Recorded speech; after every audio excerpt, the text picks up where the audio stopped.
Alchemy of লাইটের যে ওয়ার্কশপটা এটা শুরু হয়েছে, এটা চলবে 27, 28, 29 তারিখ পর্যন্ত।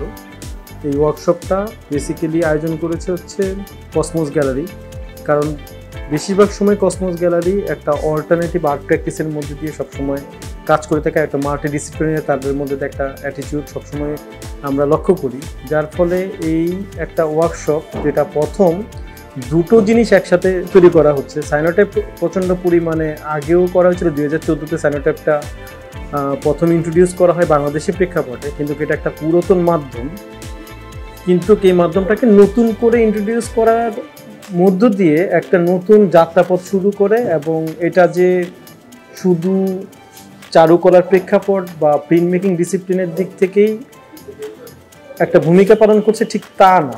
এটা যারা ফটোগ্রাফির সাথে যুক্ত, পাঠশালার সাথে যারা যুক্ত আছেন তাদের সাথেও এটা বেশ ওতপ্রোতভাবে জড়িত, কিন্তু এই প্র্যাকটিসটা আমাদের এখানে আসলে করা হয় না। পার্টিসিপেট করছেন 11 জন, 11 জনের মধ্যে দিয়ে বিভিন্ন ডিসিপ্লিন থেকে তো আছেই, পাশাপাশি ঢাকার বাইরেরও প্রচুর পরিমাণে ইউনিভার্সিটি থেকে এই ওয়ার্কশপে যুক্ত হয়েছে।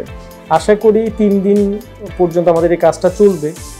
ওয়ার্কশপের মাধ্যমে আমি যেমন কন্ট্যাক্ট করতেছি, আমার থেকে যেমন শিখছে, আমি তাদের থেকে সবচেয়ে বেশি শিখবো, এটা আশা করি। সবাইকে ধন্যবাদ জানাচ্ছি। ওয়ার্কশপটা আসলে আমার কাছে মনে হয় খুব ইন্টারেস্টিং, এবং এই সময়ে এই যে কন্টেম্পোরারি প্র্যাকটিসের ক্ষেত্রে আমরা যেভাবে কাজ করি, এখানে আমার মনে হয় যে এই যে একটা ভিন্ন ভিন্ন মিডিয়ামগুলোকে দেখা, এবং এই মিডিয়ামগুলো একজন আর্টিস্ট চাইলে যে তার একটা ইন্টারডিসিপ্লিনারি প্র্যাকটিসের মধ্যে থেকেও একটা ইমেজ তৈরি করতে পারে, এটা মনে হয় আমাদের সবার জন্য একটা সুন্দর একটা অপরচুনিটি। এবং এখানে আরেকটা মজার হচ্ছে যে যিনি শেখাবেন বা এটাকে কন্ডাক্ট করছেন ছোটন, উনি নিজেই এই প্র্যাকটিসটা করেন, এবং উনি কিন্তু একজন শিক্ষক, মানে ওনার পুরো প্রক্রিয়ার মধ্যে কিন্তু আছেন। এবং আমার যতটুকু ধারণা, উনি শান্তিনিকেতনে তার স্কুলিং, তারপরে এখানকার যে স্কুলিং, তারপরে এখন শেখাচ্ছে, সব কিছু মিলে সেও কিন্তু যেটা বলছিল যে হিজ লার্নিং, আর সেই সাথে আমরা যুক্ত হচ্ছি উই আর লার্নিং, এবং এটা একটা কালেকটিভ একটা প্র্যাকটিসের মতো হয়ে গেছে। কসমোস এখানে যেইভাবে পুরো এনভায়রনমেন্টটা তৈরি করেছে, this is also very interesting for us and very comfortable. 3 দিনের ওয়ার্কশপে আই থিঙ্ক আমরা অনেক কিছু দেখার সুযোগ পাবো, এবং আমার কাছে মনে হয় যে শিল্প তো শুধু আমরা ইমোশনাল জায়গা থেকে এটাকে পারসিভ করি না, এটার সাথে আমাদের বুদ্ধিমত্তা, আমাদের চিন্তা, আমাদের গবেষণা, এবং এখানে একটা বড় ব্যাপার হচ্ছে যে সাইনোটাইপ এবং গামবাইট এই দুটা মিডিয়ামে কিন্তু এখানে সায়েন্সের একটা ব্যাপার আছে, যে একটা ল্যাবরেটরির মতো, যে অনেক কিছু ঘটতে পারে, এবং এটাকে অ্যাকসেপ্ট করা, এবং এটা থেকে আবার নতুন করে কোনো কিছুকে ডিসাইড করা, এই জায়গাটা আমার কাছে মনে হয় ভেরি কোয়াইট এক্সাইটিং।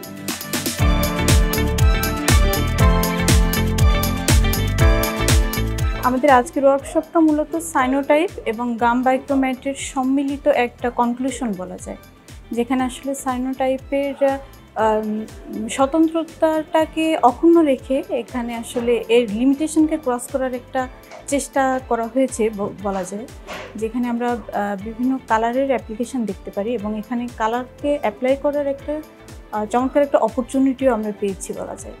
তো আজকেই শুরু হলো ওয়ার্কশপটা, সামনে আসলে ভালো কিছুর অপেক্ষা করছি এবং ইন্টারেস্টিং লাগছে এখনো পর্যন্ত। প্রিন্ট মেকিং নিয়ে আমার কিউরিয়াসিটি স্টুডেন্ট লাইফ থেকে, এইটাতে আমি পড়িনি, কিন্তু এইটা বিষয়টা আমার জানবার ইচ্ছা ছিল অনেক।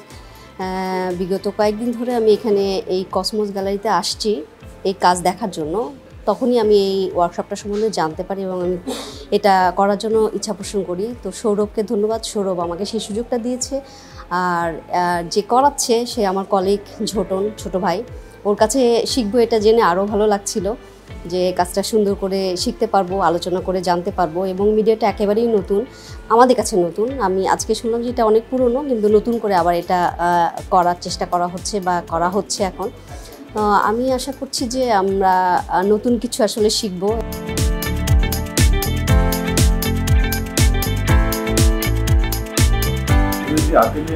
করা হয় তা কিন্তু শুধু যে প্রিন্ট মেকিং এর উপরে করে তা কিন্তু নয়, ডেলং এরকম ওয়ার্কশপ করা হয়, যারা একদম ছবি আঁকতে পারে না তারাও এসে, ওনার অনেক ফ্রেন্ডস আছে মানে আর তারা এসেও অনেক সময় দেখি মানে ছবি আঁকে, পার্টিসিপেট করে।